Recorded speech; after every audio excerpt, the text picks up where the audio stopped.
Well, thanks for taking time to be with us today and to the full house. Thanks really to our folks and friends and colleagues in the School of Natural Resources for letting us once again use your space. I'm really excited to share with you the timeline for the East Campus Union. We will get the Great Plains Room back the last day of March. And that's a good thing because on April Fool's Day, we have 4,200 FFA students in their blue jackets for their convention. So I hope they finish. Well, we have a special opportunity this morning to have with us President Ted Carter. Ted officially started, I think, on December 16th, kind of learning the ropes and picking it up, and then first full day on the job was January 1st.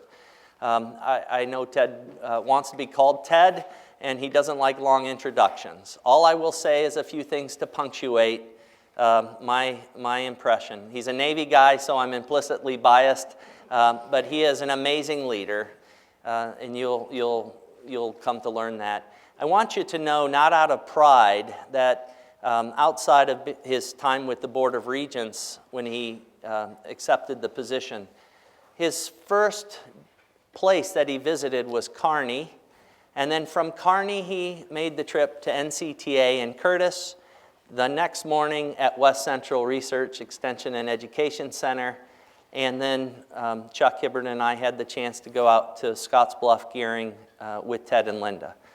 I say this to say that he gets rural Nebraska, he gets the place, he understands agriculture, natural resources, and rural communities.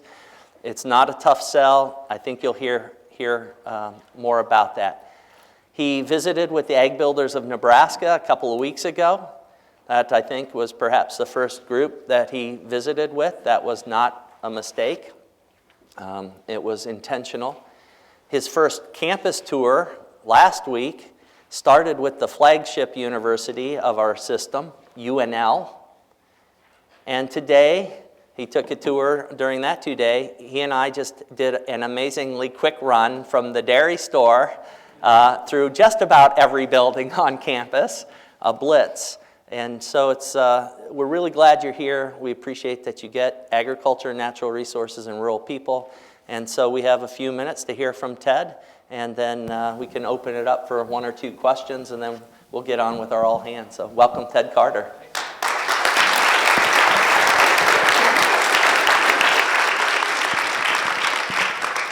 Wow, good morning everybody. What a great day to be with you. Mike and I have walked pretty much the entire East Campus to include all of your spaces. And I'm getting to be kind of a Nebraskan. I'm kind of on the idea that if it's not in the low double digits or single digits, I choose not to wear a coat. So I'm trying to get acclimated. And then Mike looked at me and he said, "You sure you didn't want to wear a coat today?" Anyway, it is sleeting out there a little bit, as you all know, but it's still a lovely Nebraska day, and this makes my whole day to see so many of you take time out of your busy schedule, whether you're in the classroom, working admissions, working, with our extension educators, whatever it is that you are doing, you took time to come here and listen to me talk for a couple minutes. I suspect some of you have heard me talk during some of my vetting period, maybe not. What I'm not going to do is I'm not going to regurgitate what I did in some of those programs. What I would like to be able to do today is just, first of all, kind of put eyeballs to eyeballs. You see me and I get to see some of you. Mike's done a great job of kind of briefing me on just the kind of depth and reach that you have, not just in educating the youth from Nebraska and from all over the country and all over the world, but what we're doing in research, what we're doing in making the land more ready to serve not just our state and our nation, but the world. And I can't think of all of the different departments and colleges that we have in our entire system, not just at UNL, but our entire system, who has a more direct impact on what it is that we're all about, especially when you go back to the roots of what University of Nebraska-Lincoln was on 15 February of 1869 as one of the first land-grant universities in our nation. So I know you're a happy crowd because you get all that. You don't need to hear that from me. I just want you to know that I get it too. Now, I might have been given a little too much credit about how much I get agriculture. I'm going to be a student and try to keep learning. I did grow up in a very rural part of our nation, about halfway. You're about halfway in the middle of the country, and I was on that eastern half in a small town in Rhode Island, but not in the sailing town where they have boats and sailing boats and all that. I grew up on a very rural part of the northwest corner of the state, and it reminds me, especially as I get to the more rural parts of Nebraska, of mostly the type of people that I grew up with. Blue collar, hardworking, everybody had a job.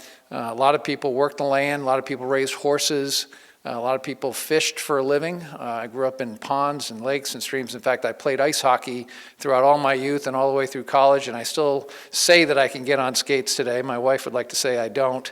But that was the kind of small town area that I grew up in. One high school town. My mother was an English teacher. I had her for 3 out of my 4 years in high school. So you can imagine how much fun that was. She was a big influence to me, trying to decide between going to an Ivy League school, because being a Rhode Islander, I had a little bit of an extra leg to get into Brown University, which was my first thought. And I was actually thinking about going into either oceanography or in the science of looking at plants and animals in the streams and lakes. That was my first kind of interest coming out of high school. The Naval Academy was never on my radar. Boom, I go there, no idea what I'm doing, somehow make it through, and then off I go into a 38-year career. And I only share that with you because without all that, and without having had the privilege of running the Naval War College up in Newport, Rhode Island, I got to go back to my home state, and then run the Naval Academy for 5 years. There's no chance that I would have ever, reimagine what my passion is for education, how much I care about the development of this most important part of our new generation, the centennial generation, and then to have this opportunity show up that I had no idea. I had no idea that Nebraska was looking for a new system president. And when I saw what the Board of Regents and maybe even some of you helped draft for what they were looking for in a future leader, it resonated with me. So that was my impetus to apply. I had been to Nebraska. I want you to know I had actually stepped in the state once in my life, mostly at U.S. Strategic Command at Offutt. My wife had never been here. She's not up there right now, but she had never been here. So the first time that she came was when we interviewed for the job, and then we spent a good portion of that 30-day vetting period touring the whole state. And I'll share this one last piece with you, and then we can kind of go where you are, wherever you want to go. When we were going through the vetting period, and nobody really explained this to me, confidential search, how it all works. When they told me I was a priority candidate, I said, that's great. What the hell is that? Do I have the job or not? Well, maybe. So once I kind of figured out that, I'm now going on a 30-day public interview, I also realized it went both ways. And I got that from some of the people, especially in the rural areas. Some lady came up to me in Curtis. You show up in Curtis on a Sunday, right? 973 people, thereabouts there, and 4% of the whole population show up. So it was a nice crowd. And this lady who'd lived there all her life, she came up to, she said, I sure hope you like us. I mean, couldn't have been a more Nebraskan thing to say. And it hit me that some people were thinking we were interviewing them. And we never thought of it that way. And it just, every place we went, whether it had been on the big campus here at Lincoln, Omaha, in Kearney, and even to the more rural areas. I mean, Nebraskans are exactly who you all know them to be. They're genuine, they're hardworking, they care. They care so much about this university. And that's what made me excited to want to be part of it. So I'm on day 28, 4 weeks into the job, and I'll just share these things that I'm focused on, and then we can pass the microphone around and see anything that's on your mind, because this is part of a chance for me to listen to what you're either concerned about, what you like about being here, or something you'd like me to be aware of. This is a big animal when you think about 51,000 students, 16,000 faculty and staff, the many, many thousands, hundreds of thousands of acres of land that are just associated with the university system. 4 main campuses, I like to say 5, because I kind of count NCTA as one of those 5.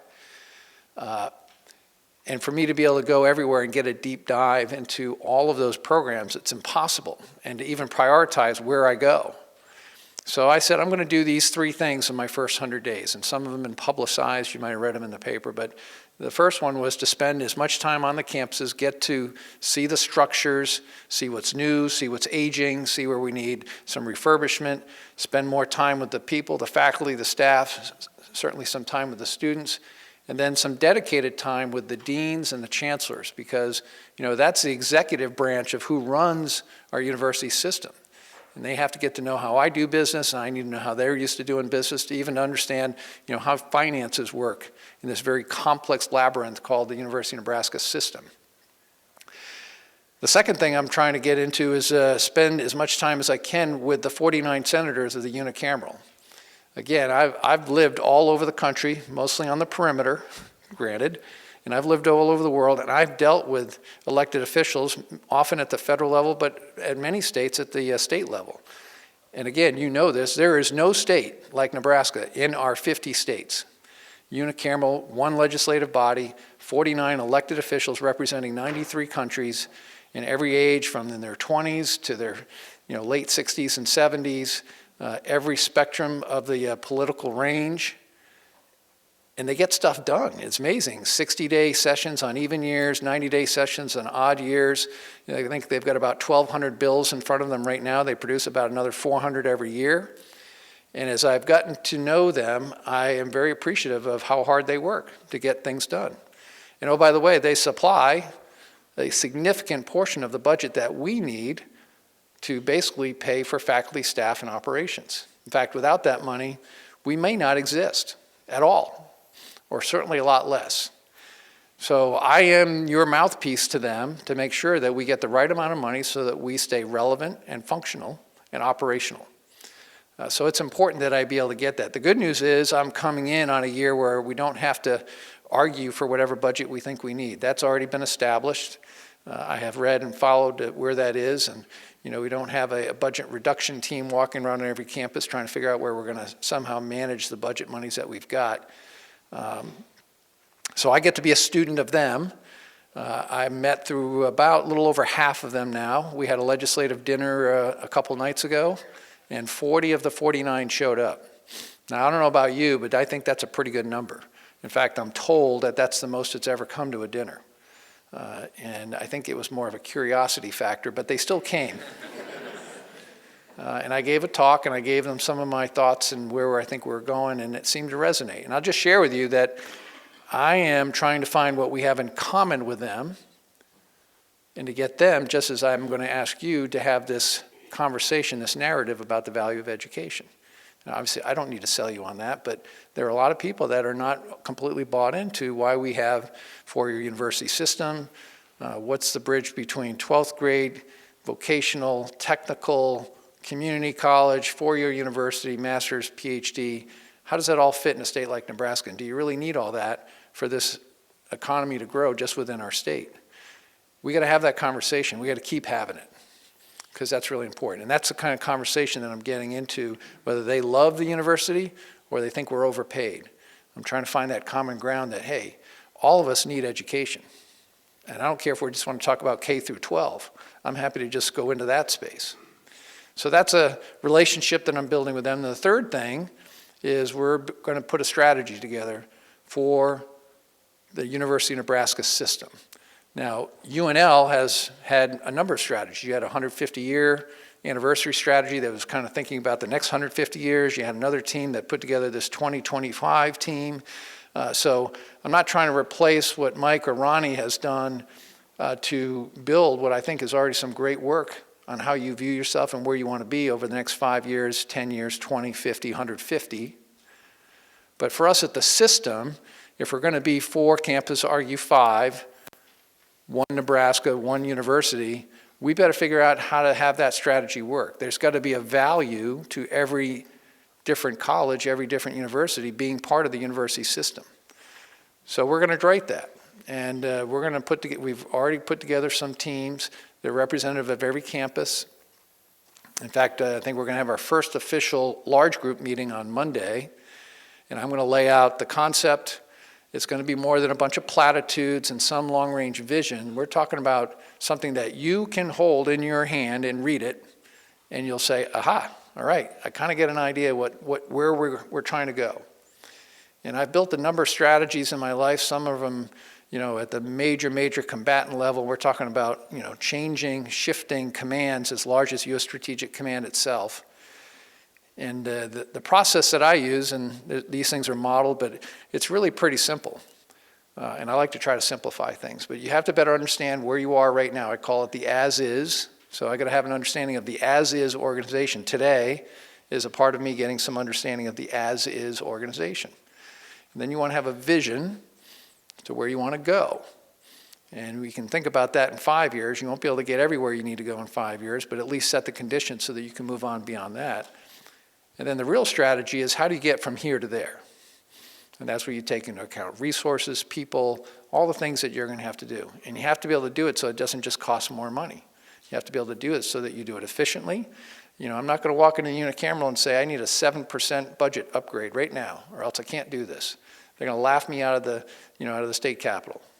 So we've got to stay within reasonable numbers. We've got to be smart about how we do this.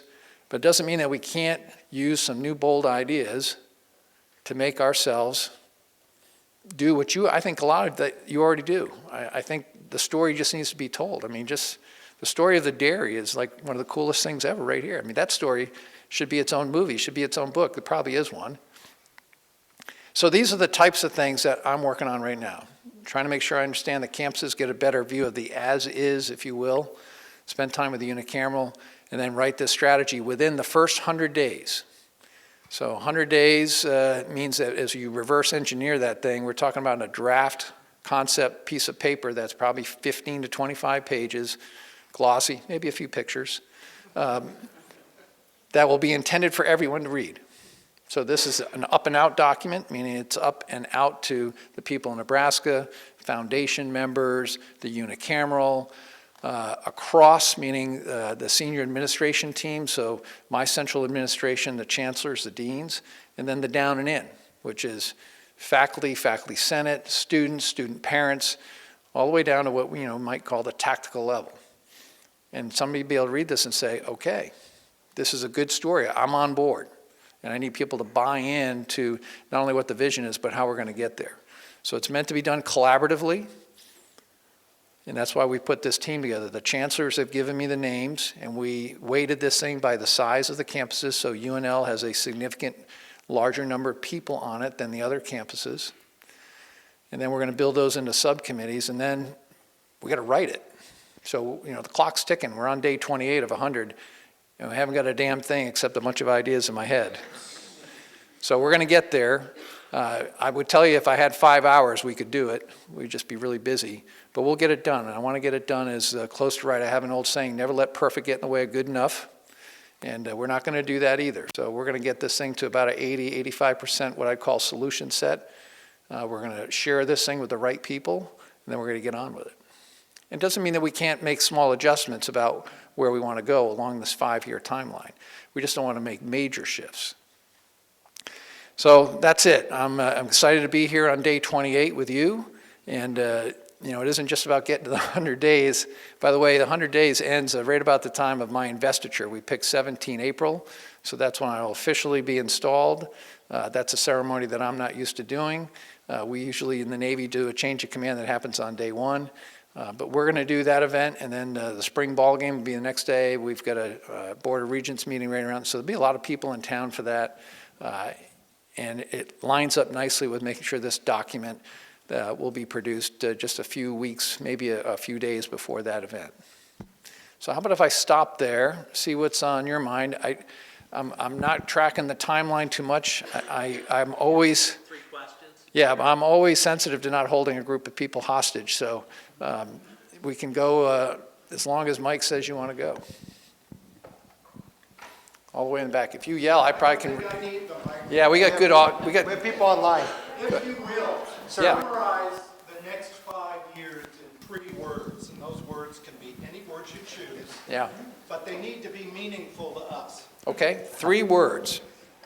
The biggest word, number 1. This is a good question. Nobody's asked me this, so I'm really dancing. The first word is growth. All right. The second word is retention.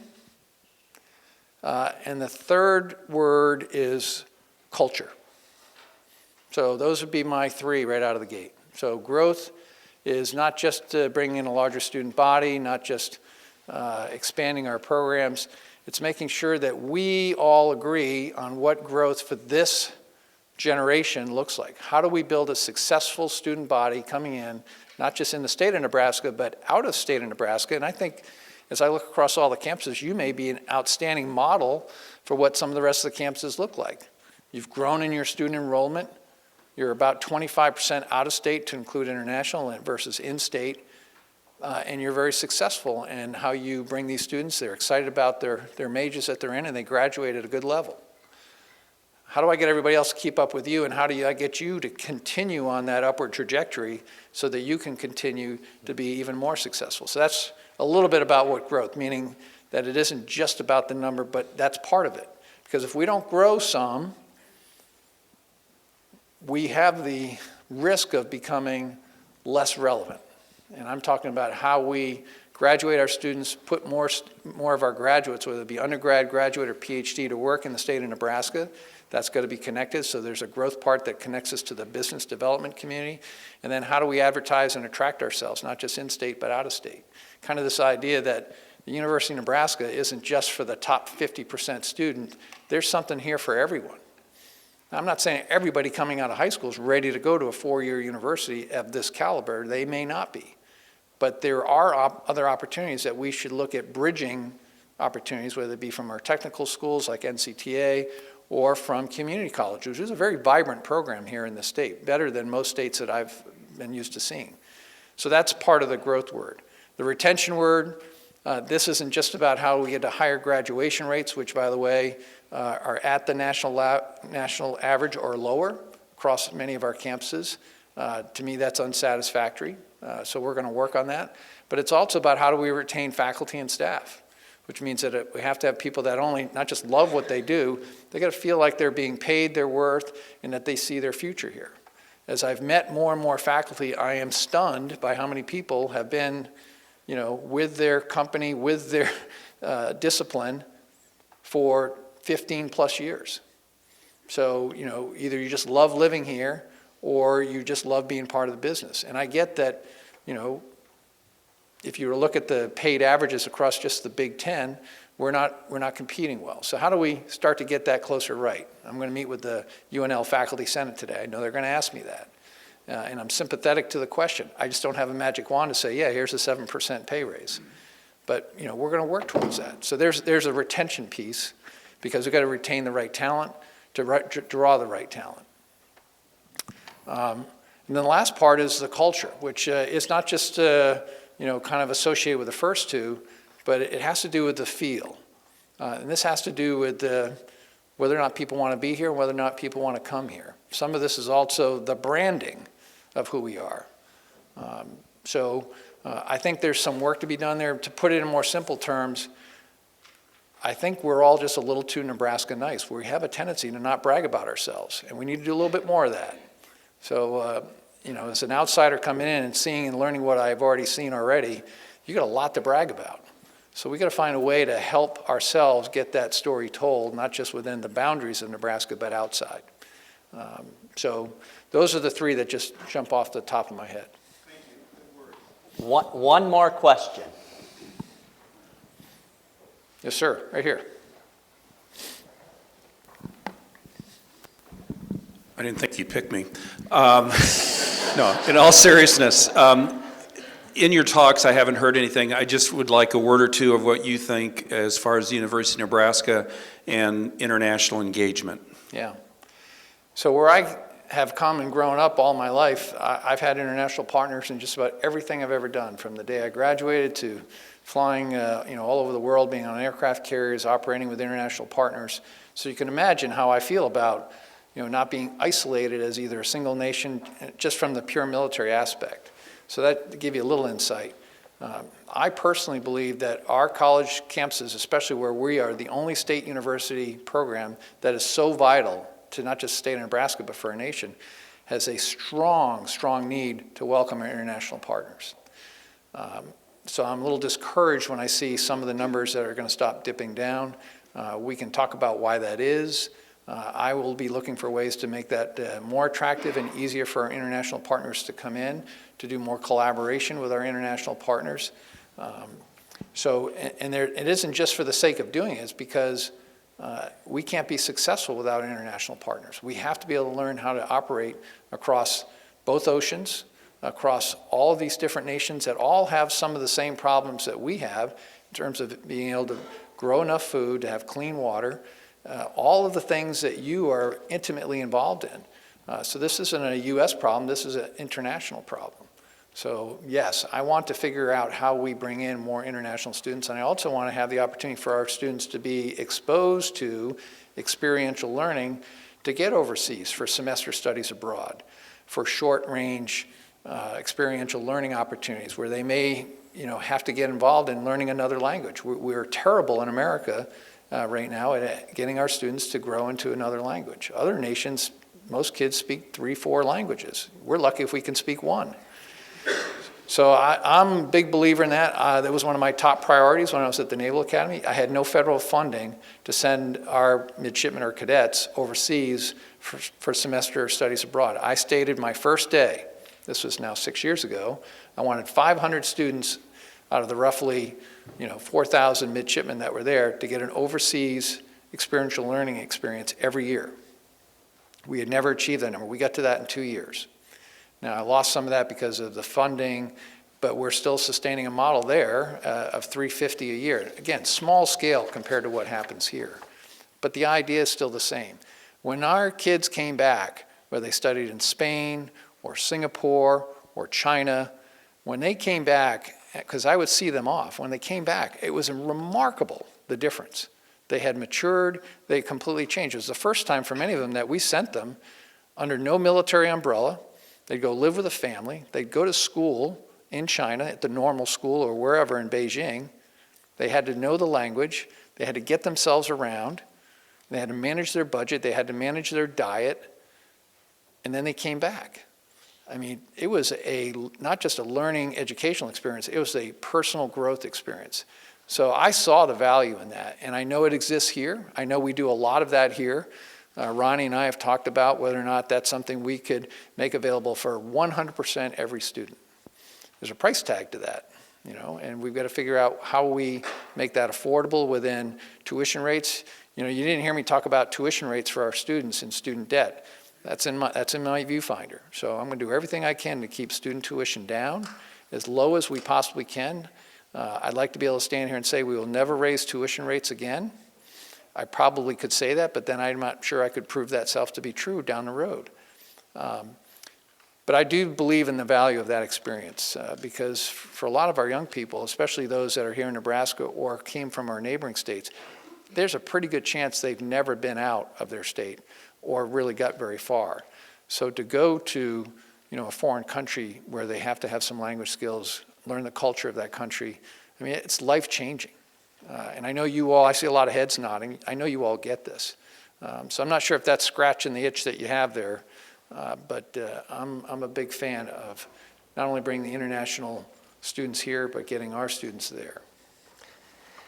Would you please join me in thanking Ted for spending time with us today? Thank you very much.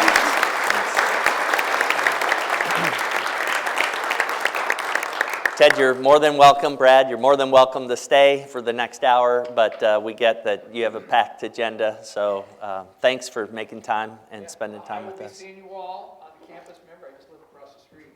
I haven't even been to the ice cream store yet, but I'm working on that, so I'm going to fix that soon. Thanks for taking time out of your day, and I will be looking forward to working with you.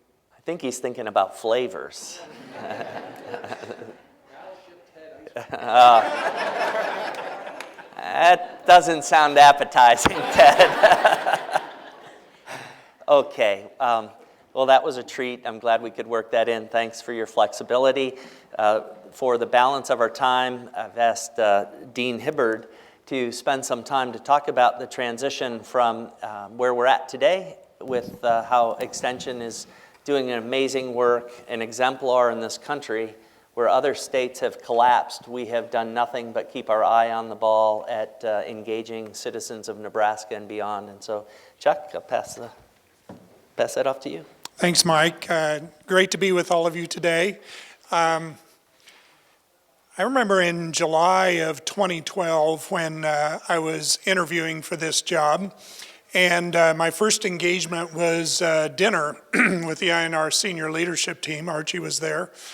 And the first person to ask a question was Jane Green, Ronnie's wife. And I thought that was interesting. Jane said, so why Nebraska? Why now? Why is this the right time for you?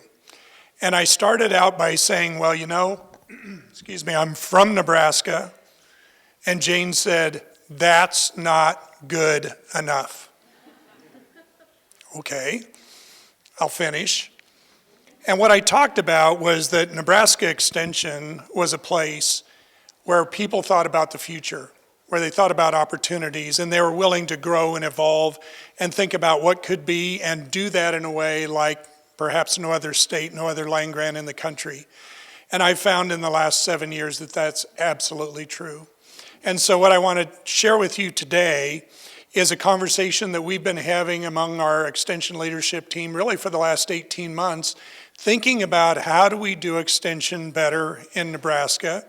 And I would suggest to you that if you go back and think about issue teams and focused educators and accountability regions and things like that, there are a lot of things that have evolved about Nebraska Extension over the last 7 years.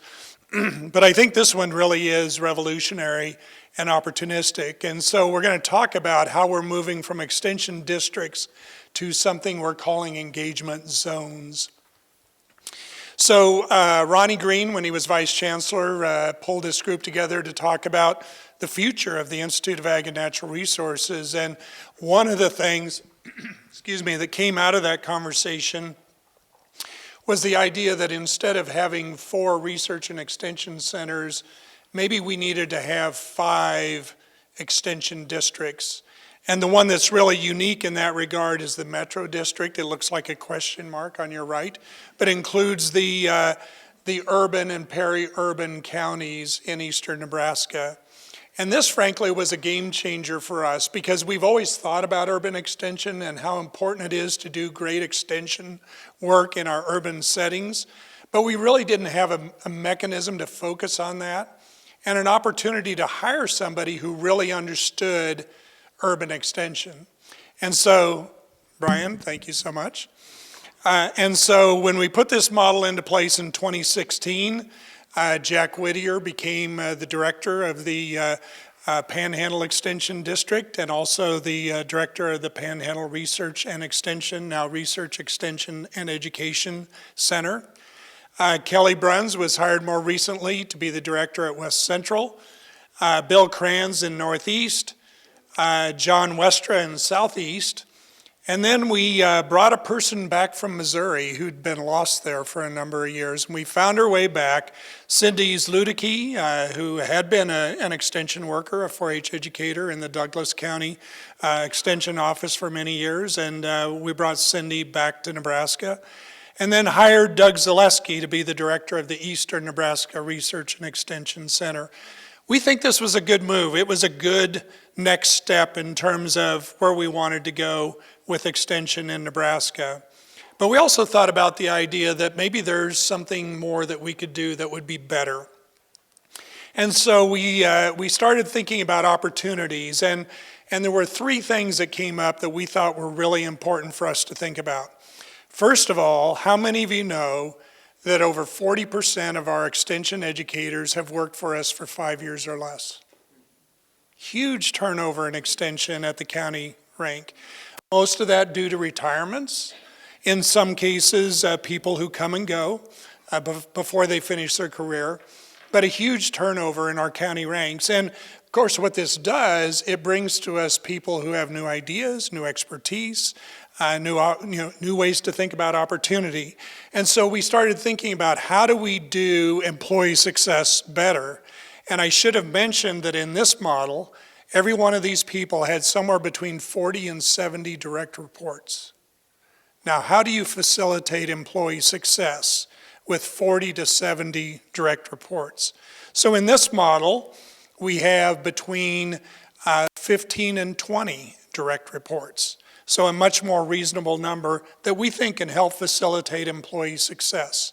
And our model here is to help our folks that are going to be in these new roles think about the idea that we want to walk beside our employees to help them be successful. This isn't about doing to or lording down on. This is about coaching and mentoring and helping new employees think about success.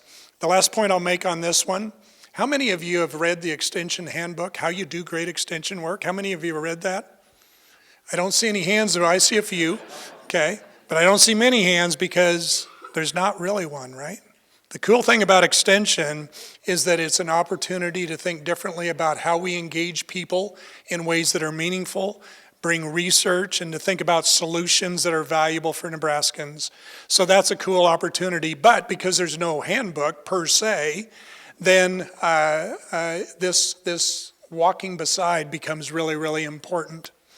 Another thing we wanted to do was strengthen the stakeholder connections, and we're thinking primarily about county government and our extension boards and our 4-H councils, all people that we work closely with. By the way, you may know that in a number of states across this country, they've moved to an extension model where extension offices are regional offices and there is not a county presence. We don't believe in that model here in Nebraska. We believe that extension must be local because great extension is built on relationships first. And if you're going to do that and do that well, you need to have strong stakeholder connections. And so people who are willing to do that in constructive ways, connecting with county government, not only during budget time, certainly during budget time, but not only during budget time, to help our county partners think about how do we advance the issues that are really important in their county. And then the third opportunity that we're really excited about, and you've heard this conversation when we first started talking about the N150 plan and now the UNL plan to 2025. Ronnie's going to talk more about that on February 14th, and so I don't want to steal any of his thunder, but you've all had a chance to review the plan, and a key part of the plan that's being proposed is something that we call community engagement. So the University of Nebraska-Lincoln has actually done community engagement for years. It's just not been done in a very formal, organized way. And we think with this announcement on February 14th, there'll be an opportunity to do this better. Now, if you're going to be involved in community engagement, and we know that great extension engagement work is based on relationships, we need people scattered across this state who spend a good portion of their time really focused on building relationships with community leaders, business leaders, organizations, families across this state, to not only build a network and build a relationship, but to learn from those people what their strategic plan is, what their aspirations are, what their goals and dreams are, so that we can better understand that and then think about how the University of Nebraska-Lincoln in total, not just extension, can be part of the solution, right? And so that's part of our goal as well, is to rethink how we facilitate and support UNL community engagement. There's a phrase that's coming out of the plan to 2025. You've probably seen this phrase. I think it's extremely relevant. Every person and every interaction matters. We want to behave that way when it comes to students. We want to behave that way when we think about our employees, our coworkers. We want to behave that way when we think about our partners. We want to behave that way when we think about Nebraskans, right? So how do we do that better? So this is what we've come up with, moving from 5 extension districts to 11, what we're calling engagement zones. And some people have said, well, what happened to extension? Extension is still very real in this model. But we're using the engagement term because if you study the engagement literature, you'll find out there are 2 words that are core to engagement, the practice of engagement. The first word is relationship, building relationships, connecting with people, understanding their dreams and aspirations. And the second word is reciprocity, mutual benefit. And so as we think about what extension's interest is, extension's purpose, I think engagement is a great way to talk about that. The building of relationships, connecting with people, adding value in ways that they value, and then thinking about this idea of mutual benefit. When you talk with extension workers, one of the things you find pretty quickly, they will tell you is what they have learned from learners is as powerful as what we have taught to learners. So reciprocity, mutual benefit. We designed these 11 engagement zones so that we would have about the same number of employees in each zone. And then the other thing that might be curious to you is that last May we held 2 summits. We brought all of our extension folks together. I had to convince them that they were not all coming together so I could give them a pink slip. That wasn't the idea, although some were a little bit suspicious. In reality, what we were talking about is this engagement zone idea. And one of the things that we did is we gave them all a map. I said, put an X on your home county and then draw a circle around the counties that you would like to be affiliated with. So this map was drawn from those maps that our employees told us, those are the counties they'd like to be affiliated with. And so that's how we came up with it. We ended up with 11 engagement zones. So the cool thing now, and you're going to meet these people in just a few minutes, is we've hired 9 of our 11 engagement zone coordinators. We're calling them engagement zone coordinators. We've hired 9 of the 11. We're still in search mode for the other 2. We have interims identified to help us with those 2. And we're going to tell you more about them. But as we thought about these 11 and, oops, I'm missing a slide. Let me see if I can make, no, tell you what, I've got it right here, because this is important.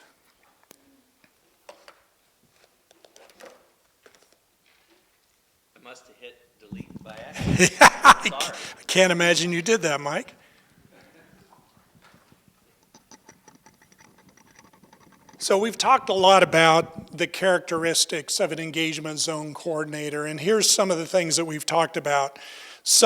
We wanted to hire people who were committed to nurturing employee success. We've already talked about that, right? Secondly, we wanted people who understand how important it is to advance the people of Nebraska and the communities. Define however you want to define communities, the 500 plus communities, towns, villages, etc. But also the people and communities, regardless of how you define that. People who in that space appreciate and honor differences, so are willing to work in that mode. People who understand how important it is to get the right people, to have the right conversations about the well-being of Nebraskans and those communities. So really people who are willing to lead these conversations in partnership, in relationship with Nebraskans across this state. People who are willing to be a cultural broker and to connect with all of the people and resources of the University of Nebraska-Lincoln. Now think about that opportunity, right? A whole bunch of people that might be interested in working in rural Nebraska. How do we make the connection? How do we do the matchmaking? So people who are not only matchmakers, but are cultural brokers. I think sometimes we go to a community thinking that we will do for them something, when the reality is we need to do with them for their benefit. And then lastly, people that are willing to be accountable to think about how they move the needle every day. So as I've shared these ideas with you, one of the things I'd like you to think about, and this slide I think puts us in a position to think about this, is how does this impact you? If you have a project or a topic or something that you would like to do in partnership or in engagement with communities across Nebraska, maybe you have a specific topic that you'd like to explore. Maybe you have a solution that you would like to test. These engagement zone coordinators can help you link with people who might be interested and open to that idea, right? So as you think about that and your interest there, that's where we would like you to think about connecting with these folks.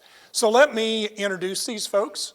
And as I introduce them, I'm going to ask them to stand up and stay standing, which means Rob Eyrich is going to get to stand for a long time, because Rob Eyrich is our new engagement zone coordinator in Zone 1, the Panhandle area. Rob's right back here. Jay Jenkins, a longtime extension educator, the tall guy back there in the corner, up in Zone 2, the kind of the Sand Hills area of Nebraska. And Jay is up here twice because he's volunteered to help us out as the interim in Zone 3, so he's doing double duty here. So thank you, Jay, for that. Down in southwest Nebraska, Ben Dutton. Ben is over here. And working out of the McCook area, but you see that long string of counties across the bottom, the Republican River area. Zone 5, Amy Top is our interim engagement zone coordinator. Amy's not with us today, she'll be with us tomorrow. But Amy is a 4-H educator in Wayne County, and she'll be helping us out in the interim. A person who is kind of new to extension, but not really, Hillary Miracle. Hillary's right over here. She's in Zone 6. Zone 7 is Carrie Gottschalk, and Carrie was a learning child educator for us and has joined our engagement zone coordinator team. In Zone 8, another new person to extension, Angie Heller, right over here. And Angie comes to us from the private sector and working with youth and a variety of things that are really in many ways similar to the work that we do. So we're glad to have Angie and Hillary as our two newcomers. Zone 9, Cindy Zludicki, and we've converted Cindy, right? We hired her to run the Metro Extension District. Now she's going to be the engagement zone coordinator for Zone 9, so Douglas, Sarpy, Lancaster County. And that'll be a portion of her job, but Cindy is also going to be our urban extension program leader. And she already serves Nebraska as a representative to the National Urban Extension Leaders Working Group. So pleased to have Cindy in those roles. Zone 10, Megan Berta, 4-H educator, worked in York, but now working in Zone 10. And Zone 11, Carly Black, and Carly's right over here. And Carly also was a 4-H educator working in Pawnee County. So would you please join me in welcoming our new engagement zone coordinators?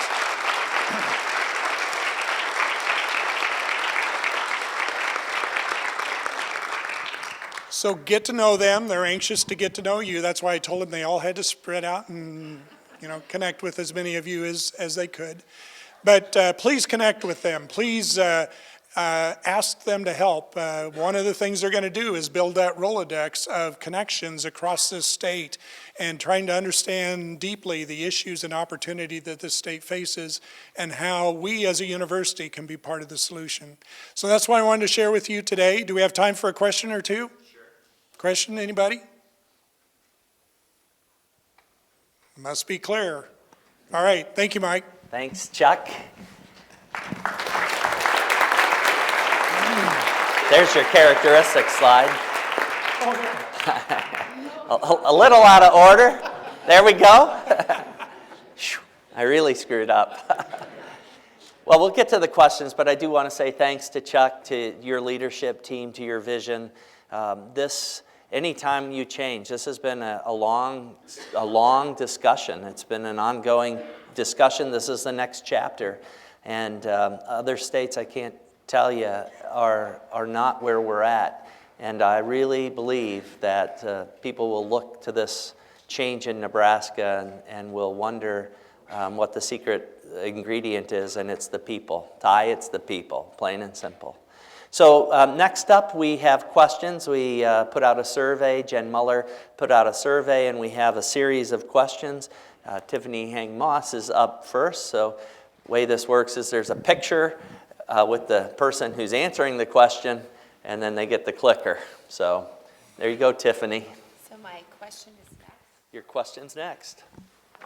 You might want to summarize quickly. All right, so our first question today is related to the Kasner teaching load calculation. And as a bit of background, I just want to share that for many institutions in higher ed, they generally use a 24 or 32 credit hour base to define a full-time faculty instructional equivalent for a 9 or 12-month appointment. The Kasner teaching load calculation was originally developed to account for the range of instructional appointments among our IANR faculty, as well as the variety of ways that a faculty member can contribute to the teaching and learning mission in their unit and the college. And so when we think about the Kasner calculation, it is determined through a two-part process. And so the first part is determining the instruction and advising component of the calculation. And this is based upon the course information that is available through MyRed. And then the advising piece comes from the information that our faculty submit with their activity insight report. And so this determines the raw calculation. And then there's an opportunity to make adjustments to a faculty member's calculation. And those adjustments are made if there are programming that takes place, activities, service, a leadership role that the faculty member may be engaged in, that exceeds the expectations of their position description. And these adjustments are approved by the unit leader. So that's a bit of background on how we arrived at the Kasner teaching load. Now to get to this specific question, which is about why does it appear that my calculation has decreased for 2019 when I'm actually teaching more students? And so they want to know, has something changed with the algorithm to explain this? So nothing has changed since 2016 with the calculation that we use to generate this information. One possible explanation for the decrease is that the 2019 data has not been finalized, and so the calculation that the faculty member is referring to, they likely generated from the online calculator that we have through our Kasner website, which just provides that preliminary estimate to be submitted with the activity insight report. Judy Carter with IANR Finance and Personnel, she does a tremendous amount of work in this space to help us generate the calculations. And once the course information is finalized at the campus level in MyRed, she will be working with Erin Blankenship, one of our associate deans in Kasner, to perform the calculations for all IANR faculty that have an instructional appointment. That information will then be shared with the unit leaders, and the unit leaders then circulate it with their faculty. So I hope that maybe that helps to explain for this faculty member why they may have observed this decrease in the fact that this is a preliminary estimate, adjustments have not been made. But if you still have questions, I would encourage you to reach out to Erin Blankenship, and she'll be happy to work with you on this. One other topic related to the teaching load that I do want to mention, and this happens around the cycle when we submit our activity insight reports, is we have suggestions that maybe we should revisit the teaching load calculation. And so as we did with student course evaluations, our office will be partnering with the Kasner Faculty Advisory Council to form a working group. And this working group will be composed of faculty as well as unit leaders. And they will be charged with assessing the advantages and disadvantages of the current model. As well, we want to explore if modifications need to be made to this model, or if there are other mechanisms that we should be utilizing to assess a faculty member's contribution to student success programming, as well as advancing the teaching and learning mission in their unit, as well as the college. So if you have an interest in serving on this committee, you could shoot me an email. I will share it with the Faculty Advisory Council, and we really appreciate this question and the topic on the Kasner teaching load. All right. Next, Rich Bischoff.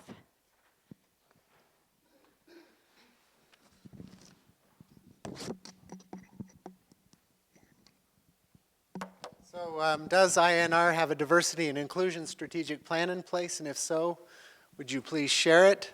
Two closed-ended questions. I could be done quickly and say yes, we do have strategic direction in the Institute, and yes, our plan is to share it. I will tell you right now that in the Institute we're committed to committed to valuing the contributions of each person, and also committed to striving to make every interaction matter. Consequently, our strategic direction, I think, is in line with the university's End 2025 strategic plan, which will be rolled out officially here at the mid part of February. Now, it's one thing to say that every person and every interaction matters. I think it's something very different to demonstrate that that's actually the case in our actions and what we do. And so a lot of what you'll see in terms of the plan, when we'll make sure that that's populated on the website appropriately, so that's more visible, the kinds of things that we're doing, is that you'll see a lot of doing sorts of things. Really is a way of saying that we really want to demonstrate in meaningful ways that every person and every interaction matters. I will say that the leadership of IANR, that includes the Vice Chancellor, the Associate Vice Chancellors, the Deans, the department heads, the school directors, other leaders within the Institute, that we're committed to engaging in practices that demonstrate the value that we place on every person and every interaction. We recognize that when we value diversity through inclusive practices, that the results are creativity, innovation, and a sense of belonging. And those are precisely the things that are needed as we tackle those wicked, complex, grand challenges that are being addressed by the more than 1,900 faculty and staff and greater than 3,100 students who are within the Institute. So it's critically important that we place appropriate value on those things so we can achieve those, those goals, those outcomes. We recognize that diversity and marginalization can co-occur, and we certainly see evidence of that happening within the Institute and within the university. In recognizing that those two things can happen at the same time, we're being intentional in our fight to ensure that it doesn't happen in the Institute in the future. We recognize that as we get a handle on this, as we create a welcoming and inclusive environment, that's precisely the way that we're going to be able to increase our impact, both in the present and also in the future in the years to come. So let me give you just a sense of the kinds of things that we're doing. I won't go through the entire list of what's happening within the Institute in this space. I will say that the things that we're doing are coordinated with the Office of Diversity and Inclusion with Marco Barker and his team. I serve on the Council of Inclusive Excellence and Diversity, along with Sherry Jones, Nicole Freirichs, Tala Awada, and Dave Varner. Represent the Institute on that committee. We're also coordinated at the system level with Stancia Jenkins and her team. I also serve on the Diversity Officers Collaborative as well, and we meet a couple of times a semester and coordinate our efforts in this space across the 5 campuses. So one of the primary things, most visible things I would imagine that many of you have seen is that there has been training that's been provided for our search committees for faculty and administrators within the Institute. That's been ongoing this year. The plan is that every search committee for a faculty member or an administrator will have been trained in explicit and implicit bias and the strategies that we can use to create an inclusively excellent search and hiring process. That training has also been modified for our promotion and tenure committees, and several promotion and tenure committees within the Institute have already been trained in this way. And the plan is, in preparation for the 2020-2021 evaluation cycle, that every promotion and tenure committee in the Institute will have been trained in explicit and implicit bias and inclusive practices. So that as we enter that cycle, that our promotion and tenure and promotion committees will have been trained in that way. Implicit and explicit bias training have been provided to faculty, staff, and students at West Central and the Panhandle Research Extension and Education Centers. And that's scheduled for March. That same training is scheduled for March at NCTA. And so we're making sure that this kind of training is happening. Related to this is that now in the position descriptions of all of our unit leaders, of all of our leaders within the Institute, inclusive excellence, that standard of creating an inclusive excellence within that unit is represented prominently within position descriptions. And now also within position announcements, and will be in position announcement for faculty positions within the Institute as well. We're giving greater attention to mentoring as well. Another thing we're doing is we're being intentional in bringing in speakers who are helping to raise awareness. Some examples: the Table Talk events by Inclusive Communities, which happened over the summer. The Defamation Experience play, which happened in the fall, and then the Teaching and Learning workshop that just happened a couple of weeks ago, where the primary theme, or one of the primary themes of that workshop, was inclusive excellence within our classes and teaching as well.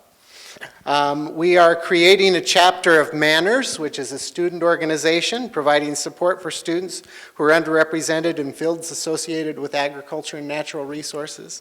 And we provided scholarships for students to attend the 2019 Cultivating Change Conference in Des Moines. And we'll provide scholarships for students to attend that conference in Atlanta in the summer of 2020. So this is just a sampling of the kind of things that we're doing within the Institute. I went through in preparation for this and counted up everything that Institute-wide is happening and came to almost 40. And that does not include what's happening in CEHS, and I know that there's a lot that's happening there, or that's happening within each unit and also within Extension.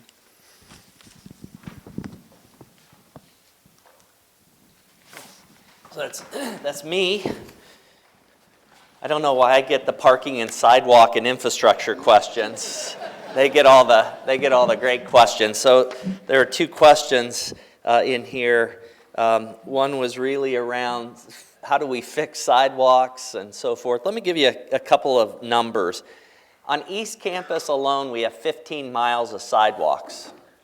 Just 28 acres of parking lots. It's a garden spot. Thank goodness Kim Todd and our landscape architect students and the amazing team that keeps this campus green. 3.1 miles of streets, almost 4,000 trees, a total of 365 acres. So thank goodness we're balancing our greenscape and our hardscape. But the point of the question is, not all our sidewalks are perfect. We have potholes. There's some disrepair. So the simple answer is we need to hear about this. And there's a vehicle. There's a UNL service desk. It's 472-1550. I should have mentioned that all of these responses are written up. They're posted along with the presentation. So if you missed something, you can go back and we'll embellish a little bit. You can also just say servicedesk@unl.edu and send an email. Picture's worth 1,000 words.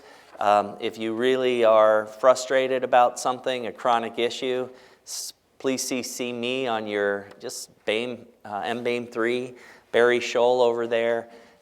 So that's the sidewalk. If it's a safety issue, and we really think it's a safety issue or it's getting in the way of accessibility, then I'll pick up the phone and call Bill Nunez and Brooke Hay and Emily, and we'll move this along. Some of the larger issues with our roads, for example, the laydown area in the parking lot north of the Union. Some of those roads that are getting torn up, they'll have to be repaired after we're done with construction. I'll talk more about construction, good or bad. We have a lot of construction on campus. We're going to have more construction on campus, and the potholes and the ruts. But when it comes to safety and accessibility, please, report that in. Thanks for your question. And I'll just stay right here. Someone else asked a question about parking. This is a picture of the East Campus neighborhood to the south of campus. And the question really was that as that East Campus community is thinking about their neighborhood, and we're blessed in Lincoln to have a lot of neighborhood associations, there is a move afoot for a moratorium on parking on the city streets just to the south. And I know, because I see a lot of people, I won't name names, parking there. Either they don't feel they can afford the parking on campus, they don't want to pay for the parking on campus, they're only here for a short while. I wasn't here, but In 2013, there was something called the Big Plan, and it was looking at our physical space and trying to think how it supports our academic environment. Don't kill the messenger. According to the plan, it says we have plenty of parking, okay? So this question asked about a parking garage. I can tell you unequivocally that we will not be building a parking garage on East Campus, just knock on wood. They're very expensive, but surface parking is definitely in the mix. When Massengale came online, they looked at parking. The East Campus Union, another chance to look at parking. The library, yet another chance. And then with the dairy store pivot, for example, we have plans to put parking on the Meadow side, so the north side of Campus Loop Drive, where people can get in and out of that, the dairy store and to parts on campus. There is a plan right now out of Business and Finance and Physical Facilities to do another master plan, another round of master planning on East Campus, City Campus, and so I expect that we'll take a look at the parking. So that's the fun. Everybody has issues about parking. And then the last one, rural Nebraska. This was a question from a colleague that basically was, hey, look, beyond production agriculture, beyond feeding and fueling and fibering a growing world, doing that with sustainability and resilience in mind, and thinking about rural community prosperity, which is what I wake up thinking about, what we do every day. Can we think about some broader issues, opportunities? I will say this, that I think we're doing this. I think we have people working, the Huerman Lecture on resilience and sustainability, on soil health, on landscape services. We had a task force this year that Don Mackey chaired. Several of you in the room were on this, looking at rural community prosperity, looking at our work in Rural Futures, CVI, and where does that take us? This whole conversation that Chuck just led us on about engaging and reciprocity and mutual benefit.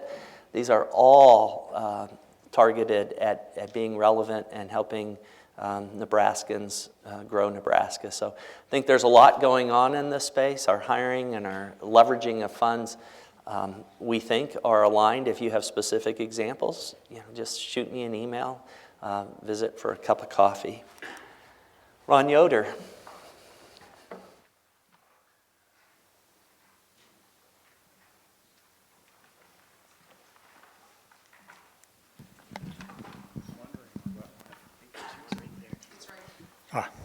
Well, now I have two. I don't know why I always get the easy questions. Oh, I'm supposed to advance this, huh? The easy question. No, not really. I want to say that we are quite aware that as part of the public sector, our salaries are not always at the same level as the private sector. We are aware of that. I work continually with Jeff Bassford and Jen Muller to look at what our salaries are. And we wish that we could be a little more competitive at times with the private sector. It is something we're constantly aware of. I think you recognize that not all benefits of working in a particular position are the salary, although we know that some of the benefits cannot be used to pay the mortgage and to buy the groceries. But some of the benefits of working for a university are that you are making a difference in people's lives. You do have a benefit package that is pretty generous in many ways, and you do have stable employment. But we recognize that that is not enough at times. So I think if you recall President Carter's comments today, he mentioned that this was something that he wants to take a look at. It's something that we continually keep on our priority list, and it is something that we will continue to look at as time goes forward. So that hopefully you understand that we wish we could do more.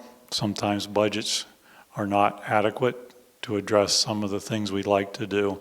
And we do look at times at different classes of employees, and sometimes when the market inequity becomes greater than we think is something that we can sustain as a group of employees at the university. We do make some equity adjustments relative to the market, but as I said, our budgets are just not adequate to do what we would like to do for everyone.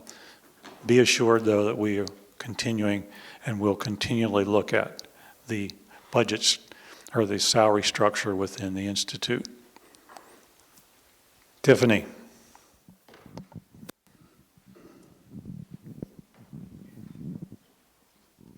Thank you, Ron. So the next question is a status update on the NCTA Dean search.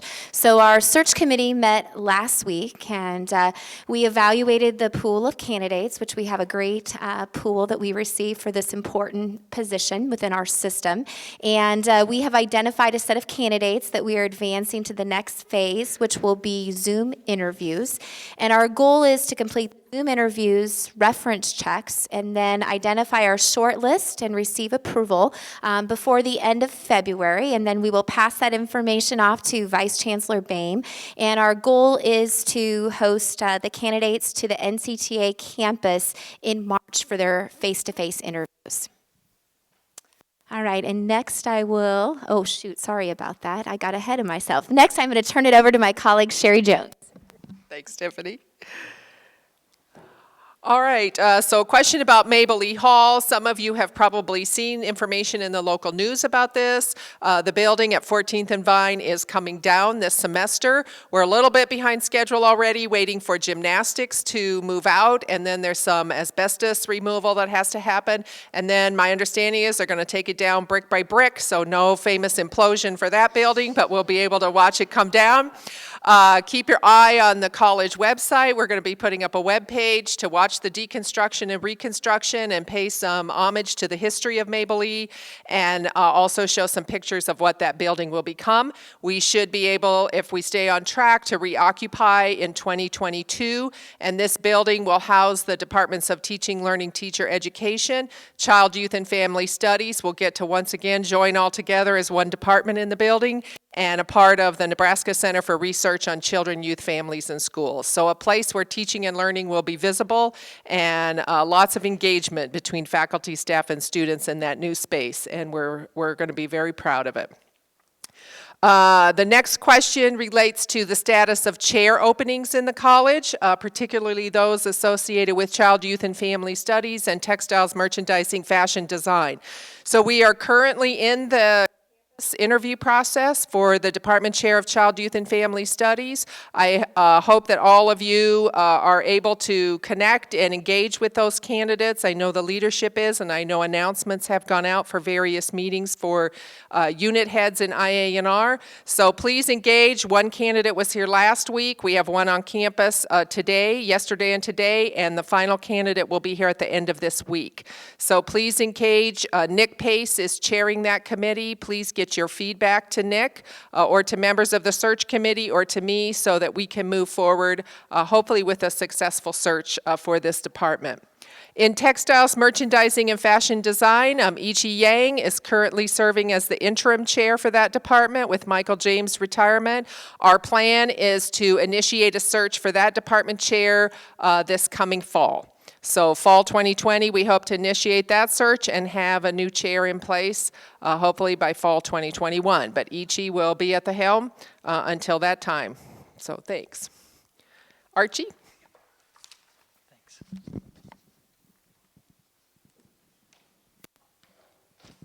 So a really important question related to the future of virology at UNL. In 2019, UNL research administrators formed a committee of faculty representing the life sciences and charged that committee to envision the future direction for the Nebraska Virology Center and to determine a broader research domain in the life sciences that includes animals, humans, plants, and microbes. And that discussion was facilitated by Kurt Dombrowski, who's Associate Dean for Research in the College of Arts and Sciences and is Interim Director of NVC, and by Deb Hammernick from the Office of Research. And the committee came back with recommendations to develop 3 pillars or domains of research expertise in the Morrison Life Sciences Research Center that would enhance transdisciplinary collaborative research in the life sciences. And UNL administrators have acknowledged and reaffirmed that virology is a core theme around which to build that broader domain, to build those broader pillars or domains to be added to the Morrison building. So the next step in the process is to gather input around that idea from the broader community. And there's an open invitation for UNL faculty and administrators to submit input regarding the composition of the additional research domains through a process leading up to a meeting with administrators on Friday, March 6th. So if you need additional information, details about this process, please contact us in ARD or your unit administrators.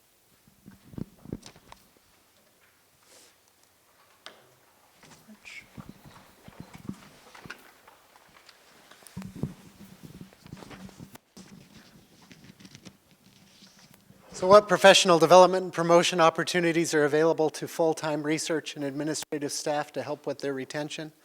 I think that one of the primary ways that we show our character is in how we treat our professional staff.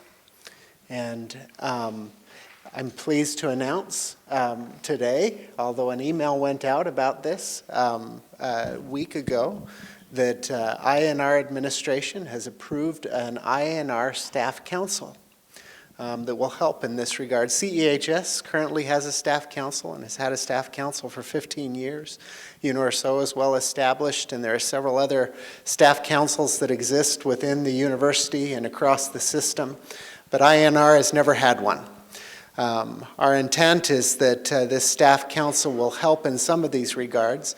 We'll say with over 1,000 staff members in the Institute, who most of whom actually are forward deployed throughout the state, working in offices or in fields or in feed yards or wherever it is that staff might find themselves working, that the diversity of job responsibilities that exist among our staff is unparalleled.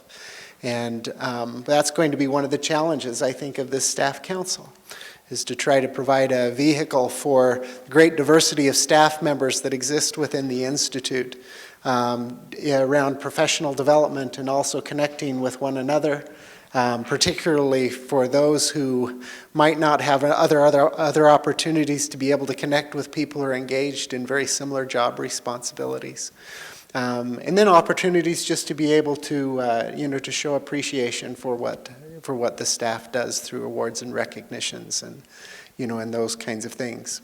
Within the next week or two, there will be a request for nominations that will be coming out. I know that some nominations have already been received. There is a committee, an exploratory committee, 7 individuals representing a diversity of staff responsibilities across the university who've been working on this since September. Those individuals will function as the nomination vetting committee. We're looking for 9 members of this staff council.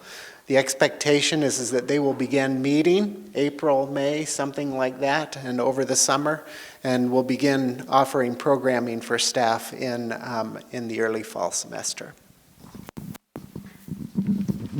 Thanks, Rich. I don't need that. I just need the clicker. And we're going to create static. I'm going to jump through these last 2 questions, and you can take a look at those to save a little bit of time. We had normally 10 questions we try to fit in. We had 12, and I thought it was important that we give Ted some time with us. That's a once-in-a-lifetime deal. So I want to talk a little bit about our people, and I want to call Archie Clutter up to make an important announcement and celebrate. Yes, thank you. Here we go.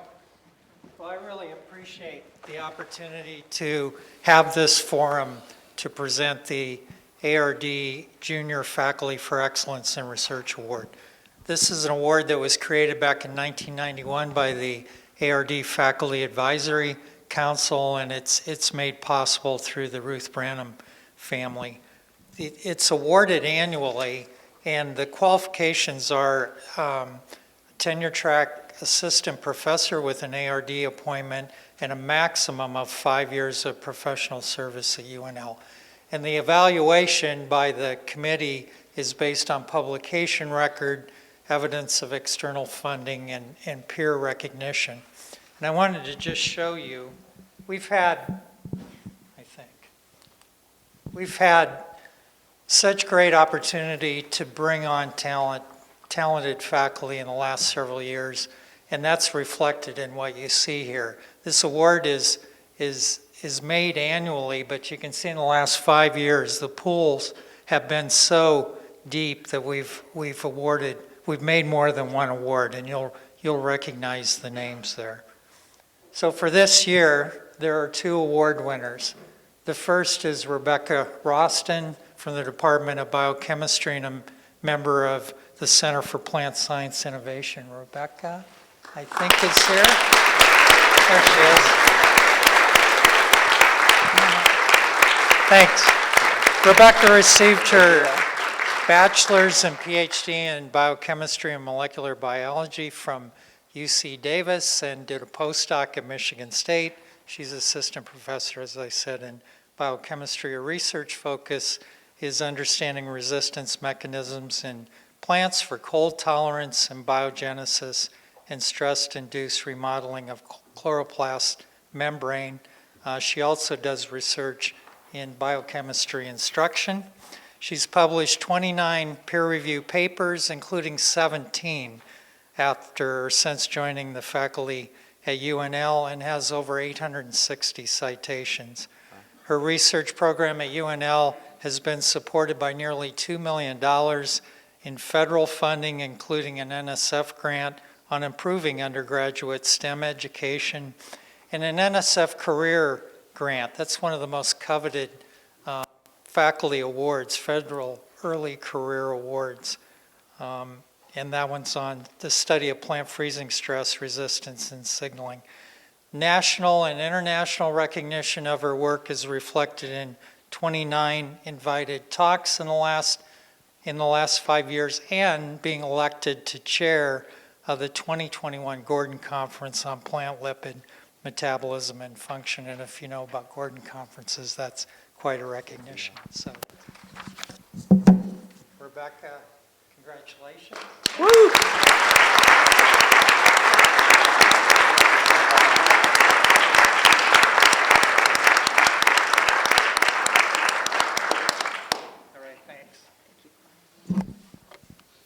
And our second award winner is Sam Wortman, Department of Agronomy and Horticulture.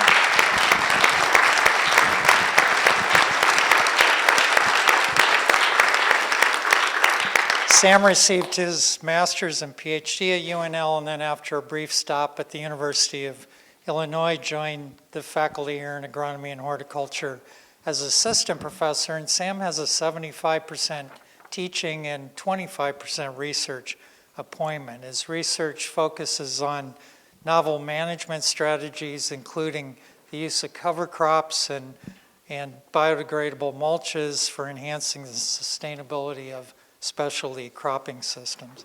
His work so far has resulted in 36 peer-reviewed publications, 14 of those since 2017. He's been PI or co-PI on teams that have generated more than $13 million in competitive grants, and that's brought nearly $2 million directly to his program.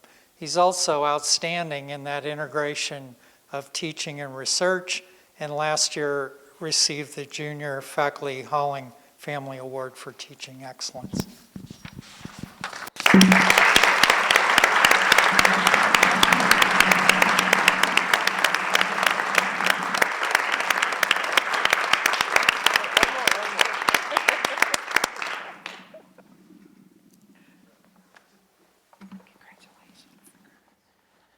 Thanks, Archie. Grab the clicker. So I'm going to be pretty quick. Congratulations, Rebecca and Sam. excellent job. I want to welcome some new faculty. Every time we have an all hands, we show the pictures of our newest faculty colleagues. Usually that between January and September is a big hiring season. But we have some new faces since our last all hands meeting. Welcome to our community. We're glad you're here. Likewise, we have some of our folks, some new faces, some new to our system that have stepped up to provide some leadership. You can see those folks there. Walt, are you here? Walt Schock? Yep. Thanks, Walt. Thanks for congratulations on ending one chapter, and thanks for hanging out with us for a little longer. I think you know that Steve Waller retired on December 31st, and the Center for Grassland Studies is really incredibly important to us. Kevin Pope's in the back of the room. Kevin assumed some responsibility as the director for the Nebraska Co-op, a big deal. Kara Peshek, I saw Kara. Kara is our new director of communications. If you would stand, Kara. Kara is from Brainerd originally. She spent the last 8 years over at Game and Parks, and then prior to that worked for the Omaha World Herald and newspaper here in Lincoln, Journal Star, and then was a student here. Jenny Dower. Jenny, I didn't see you, maybe up top. Jenny assumed some associate director positions here in the school. Paul Springer was up top, serving as the interim for CYAF, and then Yi-Chi Yang with TMFD. Well, just really quickly running through here, celebrating the place, the people, the place, the partnerships, really incredible. Terry Howell is in the back. Terry is our executive director of the Food Processing Center, to whom the dairy store reports. The dairy store, in its 101-year history, has had lots of versions, from a wagon to a cutout most recently, to actually now it has its own space. It sits on what we refer to as the meadow. It's the East Campus green space. Big shout out to Midwest Dairy and to Undeniably Dairy. They put $18,000 in to showcase dairy. If you're watching what's going on across the United States with dairy farmers, dairy producers, here in Nebraska, we once had, I think, the 23rd largest herd, 67,000 mama cows. We're down to about 53,000. It's been a tough run. And the dairy store will have a grand reopening on March 12th, and we're excited. Come on by. We are excited that the dining center over in the East Campus Union, building that was built in 1974, had about $12.5 million of deferred maintenance. The heating and the cooling, really quite problematic. It's a unique building. We are nearing the end of a $28.5 million expansion. The dining hall is open. Let me say one thing about the dining hall. The dining hall is open to all of us. You do not need to be on the meal plan. You can show up for breakfast or lunch. You can pay a la carte. You can meet with students. You can meet with visitors. You can have lab meetings or team meetings over there. It is really quite nice. The second floor is supposed to open here soon. There will be a Starbucks on the second floor. I was sneaking around the other day. It's coming along. It looks like a Starbucks. So I think we have scooters. I know we have scooters. We have Starbucks. We have Cultiva. We'll see what happens with CYT. I'm holding out for a Dunkin', but we'll see what happens. Great Plains room. I already told you about the Great Plains room. I hope they get through. It's getting close. And then the third floor and bowling alley, as soon as commencement's over, we'll shut it down, and then we'll get it back sometime in October. C.Y. Thompson, I was sneaking around in that building. It is completely hollowed out. It is a $22.5 million completely fundraised project, and it is slated to open spring of 2021. The temporary CYT is where the dairy store used to be. And if you took a look, we have tried to create some communal space there. Between now and the start of fall classes, the remainder of the dairy and cheese processing will be migrated to the Food Innovation Center. And that space, the wall will be removed, and we will be creating more collaborative space. folks can walk in the front door and get a beeline to the dairy store. So that's moving along. We are reimagining the green space. The students in Kim Todd's architectural landscape design class have been working with our planners for the last 3 years, and they have coined this, the meadow. If you might remember, if you were around when Ronnie Green was in my role, this became known as Legacy Plaza. I'm like, okay, from a guy who grew up in Virginia, I get the Legacy Plaza formal garden thing. I was trying to get the sandhills reproduced here with hot wires and mama cows and calves. That didn't go over. But the students came up with the meadow. So it's the meadow at Legacy Plaza. That's what we're calling it. If you take a look, Miller Hall is gone. Miller Hall deconstruction will happen in the summer of 2021. If you walk this space, you notice that the road's gone in front of Massengale and the library. That becomes pedestrianized space. The grade differential is crazy, so that grade has to be adjusted. This project in total is about a $5.5 million project. We have $3.8 million fundraised, so we're moving the needle. You can't see it, but between Philly Hall and Ag Communications, there will be that parking lot. It'll be green pavers, so it'll be sustainable, and our BSE students will use that as an opportunity. You can't see it, but there's a wraparound porch on the East Campus Union. Also, over by the dairy store front entrance, there'll be a kind of amphitheater seating with the idea of a splash pad underneath a center pivot unit where families can enjoy ice cream and learn about center pivot, press the button, and get rained on. We'll see. The health department's got interest in that project, so we're working our way through this. The bottom corner is a look from the patio on the C.Y. Thompson looking back towards Ag Hall. So this is exciting. This will probably be 2022 before we fully realize this. The Life Science Annex, I was supposed to, Kara, now I'm reminded, stop and get a fresh picture. If you go on the back side of the Vet Diagnostic Center, you'll see that we have a $5 million building that's come out of the ground. This will be an expansion to the Life Science Annex that will first house a notobiotic germ-free mouse facility to be used by our colleagues in the Nebraska Food for Health Center as they do their work with the human microbiome.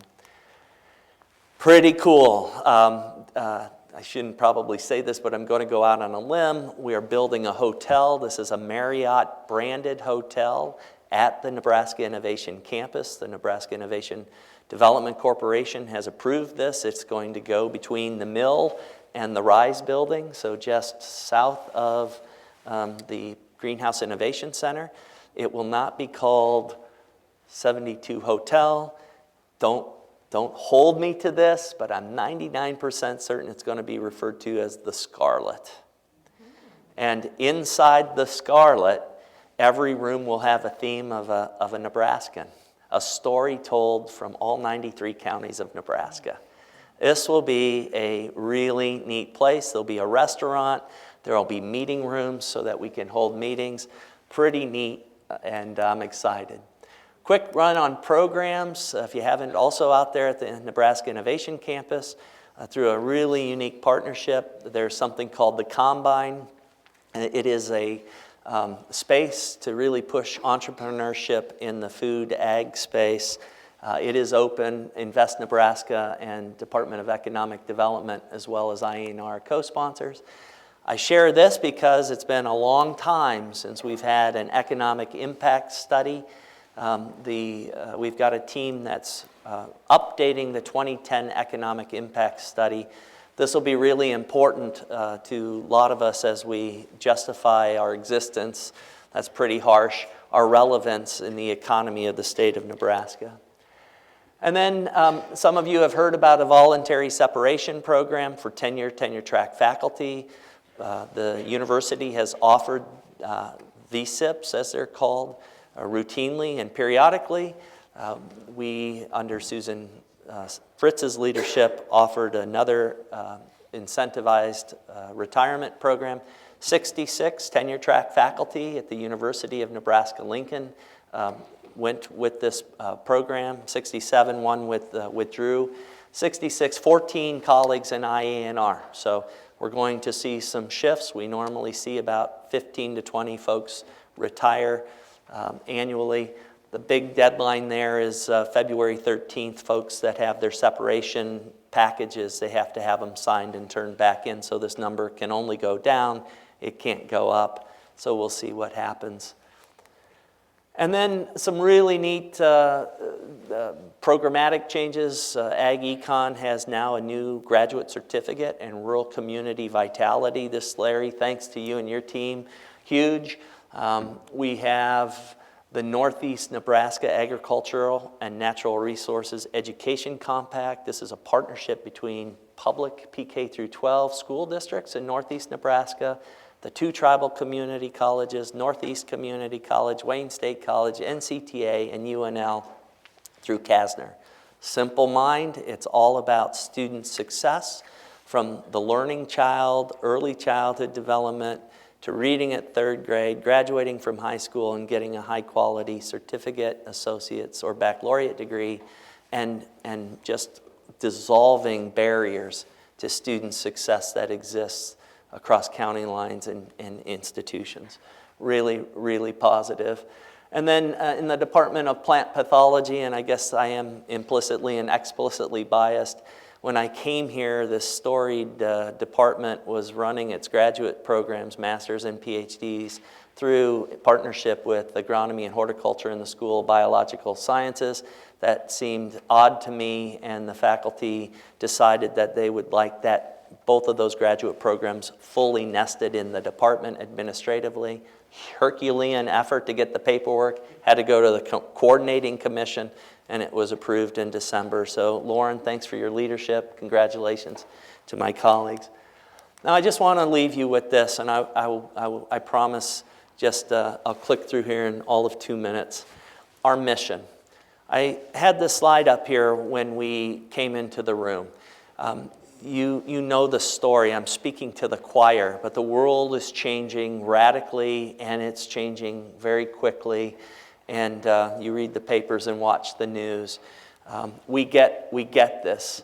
The map showed the blue where we see shrinkage, and the gray or the green, the yellow, a little color challenged, where we actually see growth. And it's some of that growth is happening in parts of the world that are least equipped to feed, fuel, feed, and fiber themselves in a sustainable way. We know about the UN Sustainability Development Goals. Many of these lie right on top of our 6 communities of practice here in the Institute. I'm sharing this slide because I actually think this is a great demonstration of the power of researchers like Rebecca and Sam, and so many of you, so many of us in this room, showing the last 160 years or so on corn yields. And it's amazing how we go exponential after World War II. Fertilizer, chemicals, hybrids. And we could show this for wheat, we could show this for beans, we could show this for cotton, we could show this, but this curve is the challenge, maintaining that exponential growth to accommodate another 2 billion humans on planet Earth in the next 30 years.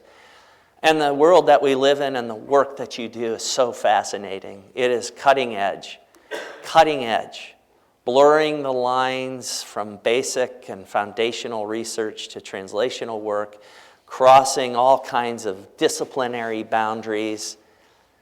We, individuals in this room and beyond listening, we are making a difference. But as we're making that difference, I want us to come back, and Ted Carter, I think, is well grounded to the various acts that really created the land-grant university. And I want you to think about minding those gaps. I always think about the London Tube. Mind the gap, please. Mind the gap. Mind the gap. For me, this is the original access mission. So, let's think about diversity in the U.S. This is a map from the census data. We're about ready to have another census. Blue, I love this because I used Shannon and diversity indices when I was doing my PhD work. So this is some work using a diversity index to actually look at the U.S. Maybe thinking about how demographics in the U.S. change over time. Projected here in Nebraska that by 2042, 37% of Nebraskans will be of Latino origin. That's the magic year, they say, in the U.S., where half of us will be people of color and half of us will be white.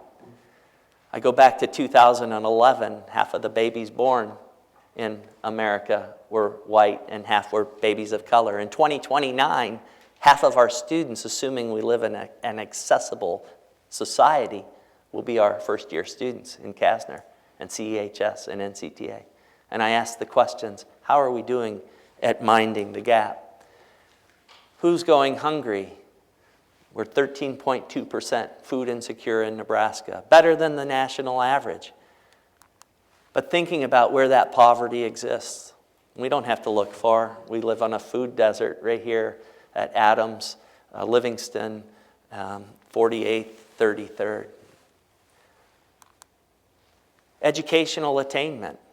Lumina's goal of 60% of Americans 18 to 65 years old having the ability to have post-high school credentials, high-quality certificates, associate's degrees, and baccalaureate degrees and beyond. Great, Nebraska, we're hitting it. 48.2, we're above the national average. We have a lot to be proud of. But who's minding the gap when we look at educational, post-high school educational attainment in our 93 counties? Some counties are doing amazingly well and others not so much. What can we do? How can we help move the needle? And then when you overlay this by race and ethnicity, I showed the tool allows you to look at neighboring states, so I grabbed the neighbors. Probably a question of who's minding the gap and what are we going to collaboratively do. I'm here to tell you that the End 2025 plan that Ronnie will give us that glossy copy on February 14th. I don't want to be a spoiler. It's your work, it's our work.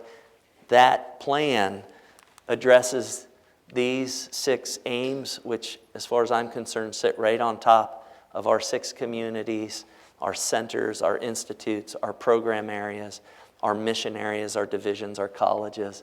It really is an amazing time to be a part of this organization. I'm very humbled. I'm really excited about Ted Carter's leadership, and I'm excited to be a part with you to make a difference and impact in the world. Thanks for your time. Thanks for your generosity for going over. Have a great day.